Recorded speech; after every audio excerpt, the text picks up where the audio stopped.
नमस्कार, आपण पाहताय कोकण वार्ता न्यूज. कोकण वार्ता न्यूज मध्ये आपलं सर्वांचं स्वागत. पाहुयात बातमी सविस्तरपणे.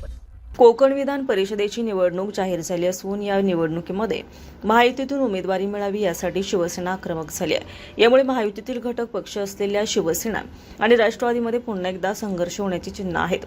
महाडमध्ये शिवसेनेच्या लोकप्रतिनिधी आणि पदाधिकारी यांची बैठक पार पडली. या बैठकीत कोर कमिटी मेंबर आणि जिल्हा परिषद सदस्य विकास गोगावले यांना युतीकडून उमेदवारी मिळावी अशी आग्रही मागणी करण्यात आली.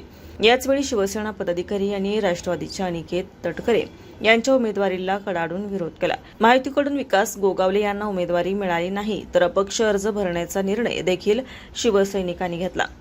रेश्मा माने, कोकण वार्ता न्यूज, महाड, रायगड.